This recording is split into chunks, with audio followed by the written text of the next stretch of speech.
Building a robot where every single system is not only modular, but also easy to maintain is a secret to winning championships. That's a constant force spring, and what this essentially allows us to do is we don't need any external sets of pulleys or any other motors to actually move the entire system up. And the robot we're looking at today is a great example of this philosophy in action. I'm talking about Team 9393, the giant Diencephalic BrainSTEM Robotics team, fresh off their victory as the winning alliance partner at the European Premier event in the 2024-25 FTC season Into the Deep, where they also picked up the third place Inspire Award. Getting up close and personal with how to design the robot will give you an inside look into how to approach modularity and systems integration. These are principles that you can carry forward to make your own robots more reliable and competitive in any season. Oh, and by the way, I'm Coach Pratt. As a coach of national FTC champion teams and winning alliance captain myself, I can tell you that the design choices we're about to see are exactly what separates good teams from the great ones. So in this episode of FTC Robots Revealed, I'm going to take you through my chat with the team at their pit at the European Championships. We'll start with the overall game strategy, then break down their intake, their outtake, hang mechanisms, and finally, take a look at the programming and some of the unique features that make this robot so effective. Here's a quick breakdown of the 2024 FTC Seasons game Into the Deep. The game is played on a 3x3 meter field with two alliances, with two robots on each red and blue alliance, respectively. Robots had to go into the center structure to collect plastic rectangular prisms and place them in the respective baskets on the corners of the field for 8 points. Or they could bring a sample to a human. This human adds a special clip to the plastic piece, and then that allows the robot to hang this piece from the center bar for 10 points. In the last stages of the match, the end game, robots can hang from the bottom rung for 15 points, or grab the bottom bar, lift themselves up off the ground, and then grab the top bar and lift themselves up for 30 points. There are more complexities to the game, but that's a rough idea. Now, let's see how this robot managed those challenges. So tell me about your general strategy for the season. Are you guys sample? Are you specimen? Can you do both? All right, yeah, our strategies evolved a whole lot over the season. We started out, this is actually a fourth version of our robot, and it's specimen specialized. Even though we started out with a robot that could do both sample and specimen, we found that through our revisions, we were able to excel at specimen, whereas our sample and specimen robots were overly complicated and didn't succeed as much in both. All right, so let's talk about your intake first then. Tell me about what you got going on there. All right, so we call this our Viper Strike intake. It's a two-sided extension. This, using BWT link slides, they're very compact. And using two sides of them makes it very robust for the end effector because we need a whole lot of precision in the submersible. On our end effector, we have 4 degrees of freedom. We have a turret, which allows us to have versatility in submersible. We have on your turret, is it a radial bearing on the inside there? What are you doing to actually make the turret run? It is, yeah. So we have, it's a very compact turret. Just uses one axon max with a Gibble servo hub inside a bearing, yes. Okay, yep. And then we also use a 3D print on the bottom and a piece of plastic on the top, clamping the bearing. So the load is on the bearing, not on the servo head. Beautiful. Yeah. So then we have our elbow joint right here and a wrist joint right here. And what this allows us to do is allows us to raise our elbow as we extend into the submersible, as well as slip backwards to collect samples closest to us. And our end effector, we think is pretty unique. We land on a pretty neat design. You see, it has these custom molded silicone wheels on the very end with gears on the inside. This allows us to sweep across the submersible and have touch it own a collection like you see a lot in FRC. And it's powered by this Reef 99 micro winch servo. Oh, yeah, you can just see you have a tiny little gear in the middle of your silicone wheels that then run into. That's really slick.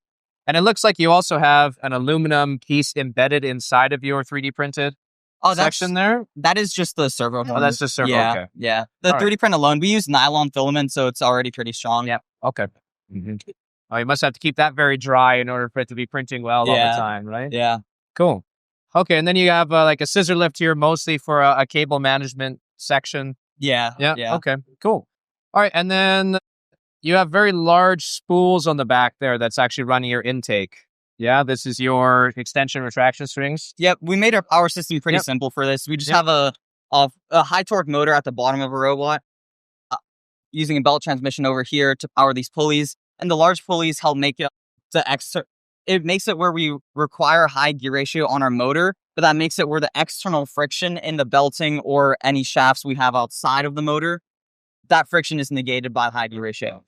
And do you have any sort of transfer? Do you kick out to the side? How do you get it to your outtake or get it to the human player? So what's really unique and we find to be super special about this robot is that we have 3 completely decoupled systems, completely isolated. So our collector is completely isolated from our outtake system and is completely isolated from our hanging system.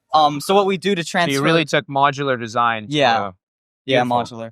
And the lack of a transfer has made this robot really consistent. Yeah. So the way we transfer to the way we bring samples to our human player station is we bring our extension in, we pivot to the side, and leave it there for the human player while simultaneously picking up a specimen with our end effector for our outtake. Okay, so let's talk about that then. How does your end effector work?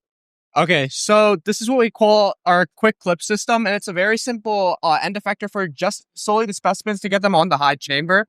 And to start, we have a one-sided grabber right here, and this allows for about 1 inch of air whenever we grab. So this makes it very easy to grab in autonomous and in teleop. And we also have a custom folded PET-G plate here because it's very easy to manufacture, and it's backed by custom FR4, which is like a plexiglass. Okay. From there, we have an elbow joint to orient to the high chamber, and we have 2 Axon max servos driving 1 pulley to rotate the entire thing.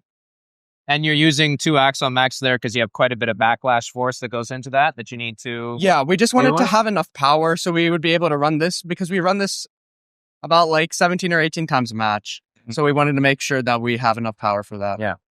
Yeah, okay. And quite a bit of strength to be able to also hold that. Do you have because it's just 2 servos holding it in, so when it's in that position to place, you've got a lot of force going up against that arm too, right? Yeah, we have a bunch of force, but most of it, it's not a lot. Okay, you don't drive in super hard? Okay, cool. And then tell me about your hang. You guys have a level 2, you have a level 3. So our hang system is mainly driven by 2 main sets of hooks. And this allows us to achieve an L3 hang in consistently around under 7 seconds. So talking mainly about our back L2 hanging system, this system is driven by 2 sets of MGN rails that can move up and down, and also these servos. So essentially, in the match, we can set our hooks up, flip out these servos, and with these one-way gates, they're essentially locked in place. These are just on little servos to click your arm. Oh, yeah, for a brief 2-second hang with a 50-to-1 motor. And you have a tape measure spring on here. What's that for?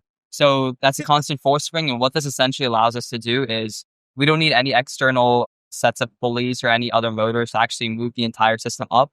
This force naturally brings the entire system up once we start unspooling the motor at the very bottom.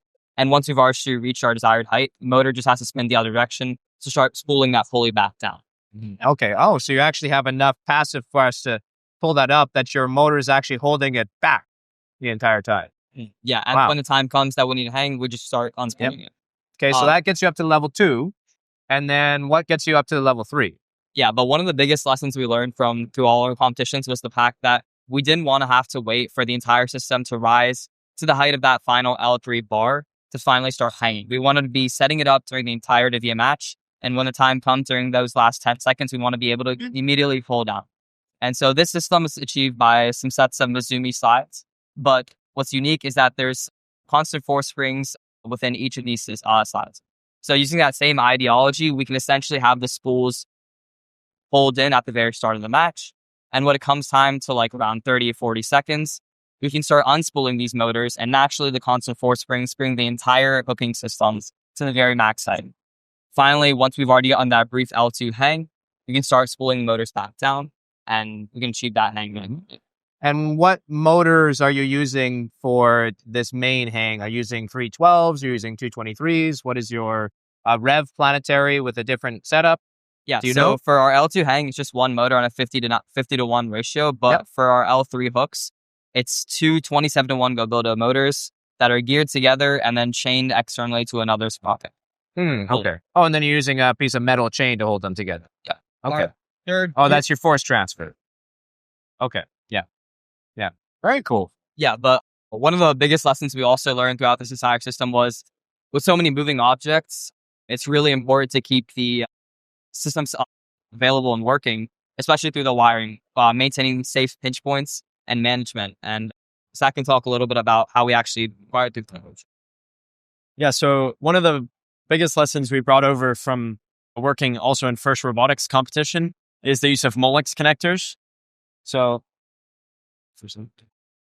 they're actually latching connectors that you can use 3, 4, 2, or 6, I think, are the common ones, pins. So instead of using joiner boards or anything, can snap connectors together. Yeah, you've got using these up here for your Axon servos. We use them all over. Yep. Yeah. So anything that's not going directly into a rev hub or into a sensor is all Molex connectors, and that means we don't have any unwanted disconnects. Great way of holding things. You've also got ferrite chokes on your I2C ports. Have you found that's made your sensors a little bit more reliable as well? Yeah. So, or is that with mostly because your servo hub is right there, and that's going to have a lot of ESD right beside your... Yeah. So any data wire, especially, so both RS-45 and I2C, I think all the sensors actually all use ferrite chokes, especially when we come here with just this environment. There's a lot of static here. So we try to minimize that as much as we can. Yes. And they've been doing pretty good for us. The Dutch fields tend to not use any anti-static spray. I know in America, you guys love it, but we tend to not use much of it here. Yep. It's so humid, it tends to not get staticky enough. Yeah. Yes. So we've been battling a little bit of static here. Also not We're not used to it, but yes. overall been pretty good. Yeah. Excellent. And then what do you have on the programming side of things? What are you using for odometry? Are you using any sort of vision on this? Yeah, so for our odometry, we use a 2-wheel and the pinpoint odometry computer. So I'm gonna put that up. Okay. Yeah, and we found the pinpoint to be the most accurate of all the different kind of odometry systems that we've used. We tried like dead wheels, just the 3-wheel regular odometry, and pinpoint's really given us the most accuracy so far overall. It's also got a really high polling rate. So your I2C is much faster on that. Excellent. And are you using any camera vision? I notice you have these large LEDs on the side. Is that for like a driver automation thing? What is that for? So the LEDs are mostly used for debugging purposes. Okay. We use them a lot to know what states we're in auto and in tele. So as a communication feature between drivers, the coach, the human player. But at the moment, we do not have any cameras on here, although we are developing camera automation. Good. Excellent. And what are you most proud of about this robot? What are you guys happiest about? I know that's a very individual question.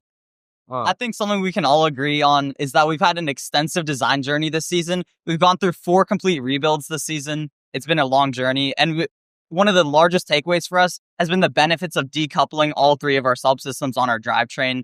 It's made this competition run smoother than any of our previous ones. And the lack of a transfer system makes this robot very reliable compared to our previous versions as well.